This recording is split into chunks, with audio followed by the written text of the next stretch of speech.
नमस्कार, मैं हूं विश्वपाल राणा। आप देख रहे हैं नमस्ते भारत न्यूज। एक अहम मुद्दे को लेकर आज हम लाइव हुए हैं। करनाल सीएम सिटी में जिस तरह से ताबड़तोड़ गोलियां चलती है, जिस तरह से गैंगवार जो है उपजा है, उसको लेकर हम बातचीत करेंगे।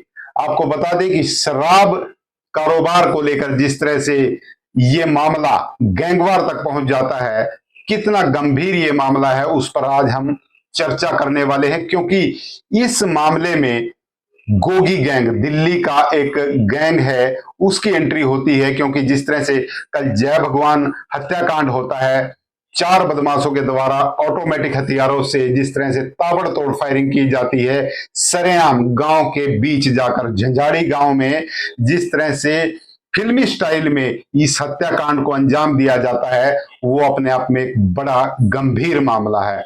शुरुआत कहां से होती है वो भी हम आपको बताते हैं कि 9 वर्ष पूर्व अंजनथली गांव के जो पूर्व सरपंच पति हैं, जिनका नाम बबली था, और वो नरेश उसका भाई शराब कारोबारी में लगा हुआ था। कहीं ना कहीं उसकी रंजिश शुरू हो जाती है और रंजिश का मामला ये होता है कि उसके भाई बबली की हत्या कर दी जाती है। लगातार इस मामले में जिस तरह से लोग मामला आगे बढ़ता है, यहां तक कि नरेश के साले की भी हत्या हो जाती है। नरेश के साले की हत्या का आरोप कृष्ण दादूपुर पर लगता है और बताया जाता है कि पिंटू की हत्या जैसे होती है, उसकी गोल्डी द्वारा मुखबिरी की जाती है। यह मामला निकलकर सामने आता है और गोल्डी को गिरफ्तार भी पुलिस के द्वारा किया जाता है। उसके पश्चात जैसे ही गोल्डी जमानत पर बाहर आता है, उस पर ताबड़तोड़ गोलियां चलाई जाती हैं।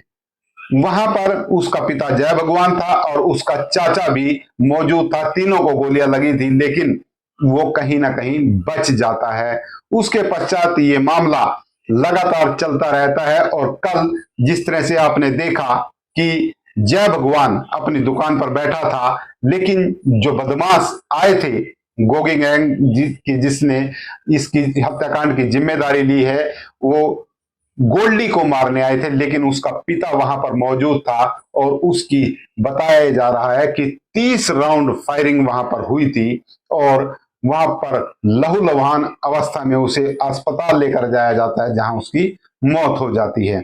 पूरा मामला गैंगवार से जुड़ा है और इसकी जिम्मेदारी भी जिस तरह से सागर चौधरी पोस्ट से हुई है। सागर चौधरी बताया जा रहा है कि ये बबली का बेटा है और विदेश में रहता है। बताया ये जा रहा है कि नरेश जो बबली का भाई है, वो भी विदेश में रहकर इस रंजिश को पाले हुए है और लगातार इस तरह की घटनाओं को अंजाम देता हुआ नजर आ रहा है। आपको बता दें कि जिस तरह से ये जिम्मेदारी ली गई है, हम आपको दिखाना चाहेंगे कि ये जो सागर चौधरी की पोस्ट है और इसमें लिखा हुआ है कि राम राम सभी को। आज जो करनाल के झंझाड़ी गांव में 24 सितंबर को मर्डर हुआ है, वो मैंने सागर चौधरी अंजनथली गोगी गैंग दिल्ली ने करवाया है।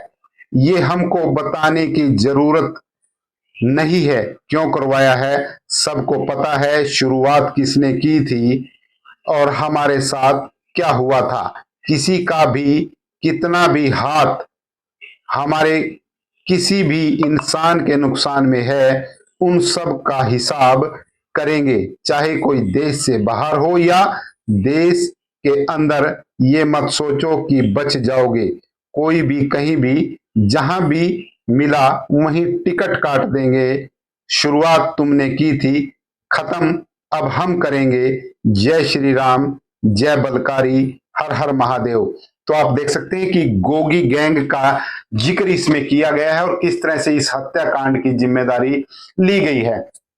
हालांकि इस मामले में पुलिस भी चौकन्नी है। पुलिस के जो करनाल के एसपी हैं, उनके द्वारा डीएसपी के नेतृत्व में टीमें बनाई गई हैं और अलग अलग 5 टीमें इस हत्याकांड के बाद से ही लगातार सर्च अभियान चला रही है। और ये हत्याकांड किन बदमाशों ने किया है, किसने अंजाम इसको दिया है, उनकी लगातार तलाशी कर रही है और छापेमारी की जा रही है।